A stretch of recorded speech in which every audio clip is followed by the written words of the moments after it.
तेलंगणाच्या मंत्र्यांच्या नेतृत्वाखाली श्री दत्त कारखान्यावर शेतकऱ्यांचा अभ्यास दौरा, शेतकऱ्यांना ऊस उत्पादन वाढीसाठी तंत्रज्ञानाची माहिती देण्याचं आश्वासन। तेलंगणातील साखर कारखान्यांना ऊसाची कमतरता जाणवत असल्यानं ऊस लागवडीस प्रोत्साहन देण्यासाठी तेलंगणा सरकार विशेष उपक्रम राबवत आहे। त्याचाच भाग म्हणून तेलंगणाचे विधिमंडळ कामकाज मंत्री श्री डी श्रीधर बाबू यांच्या नेतृत्वाखाली आमदार, शास्त्रज्ञ, अधिकारी आणि 45 शेतकऱ्यांचा अभ्यास दौरा श्री दत्त साखर कारखाना व परिसरात आयोजित करण्यात आला। ऊस उत्पादन वाढीसाठीच्या तंत्रज्ञानाची माहिती घेतल्यानंतर मंत्री श्रीधर बाबू यांनी कारखान्याचे मार्गदर्शक संचालक गणपतराव पाटील यांना तेलंगणात येऊन शेतकऱ्यांना मार्गदर्शन करण्याचं निमंत्रण दिलं।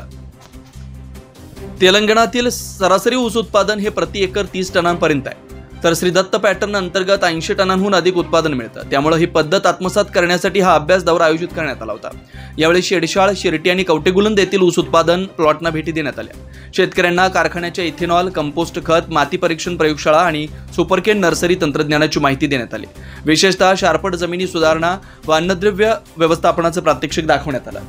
या अभ्यास दौऱ्यात बोधनचे आमदार पी सुदर्शन रेड्डी, माजी आमदार रवींदर रेड्डी, विशेष मुख्य सचिव जयेश रंजन, जिल्हाधिकारी राजीव गांधी हनुमंतू, साखर उपायुक्त नरसी रेड्डी यासह अनेक अधिकारी आणि शेतकरी उपस्थित होते।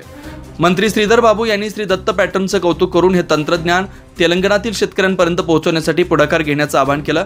गणपतराव पाटील यांनीही तेलंगणात जाऊन ऊस उत्पादकांना मार्गदर्शन करण्याची तयारी दर्शवली आहे। यावेळी चेअरमन रघुनाथ पाटील, कार्यकारी संचालक एम व्ही पाटील, ऊस विकास अधिकारी एस पाटील, अमर चौगले, दीपा भंडारे, संजय यादव आदी उपस्थित होते।